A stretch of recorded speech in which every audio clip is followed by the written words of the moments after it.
I love it when the kids talk to us on Fox 9. Yeah, not much time left because school's going to be out soon enough. Let's get the latest one, though, tonight. And who do we have, Scott? School's out, almost. People will be singing a couple more weeks. That's right. It's not too far away. And boy, the way the weather's been after this weekend, at least it cooled down, right? Because then the kids say, okay, we'll go back to school. But boy, when the weather's warm, kids want to get out of school. But we are talking school, and we're talking questions, weather whiz kids. And I went to Koelsch Elementary School today. And one of the questions, I've gotten this before, but I wanted to go over it again. And actually, there's two questions that both kind of answer the same way. Here are the two questions from Koelsch Elementary tonight. My name is William Gozen. I go to Koelsch Elementary. My question for Scott is, how do you forecast the weather for the next day? My name is Jesus Reyes, and I go to Koelsch Elementary. And my question for Scott was, how do you know where the storm's going to come from?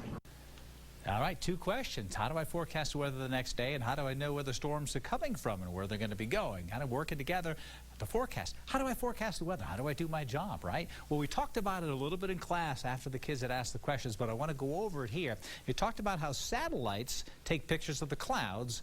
A radar, which is on the ground, shoots a signal up into the sky, and it bounces off the raindrops, and that's the green that we show on the weather map. So when I show something like this, it says clouds and precip, which stands for clouds and precipitation. It's satellites that are orbiting above the Earth, way above the Earth, taking these pictures. So here's the clouds, and you can look across here, and I'll show you a picture of a satellite coming up in just a bit. This is the jet stream, and it's kind of running right along through here. That's why I learned in meteorology school how to find the jet stream and how this works, transporting storms. So here's a storm system here. Here's another one. And so if we could watch it on the satellite view of the cloud cover, we can tell where these storms are going. But I also want to know what the computer charts are saying, the forecast. Here's a picture of one of the latest satellites that's going to be launched. It may have been launched already. It'll be put into operation.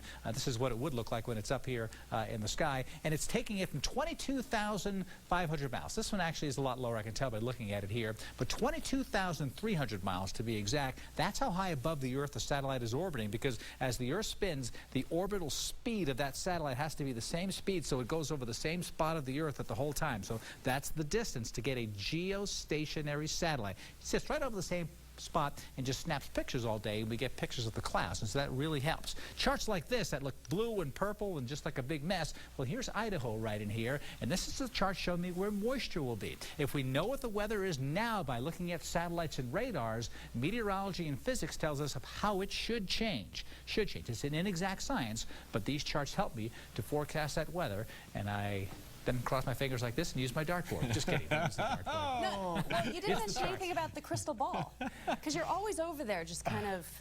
It's off camera, Michelle. It's sorry. over there. No crystal balls.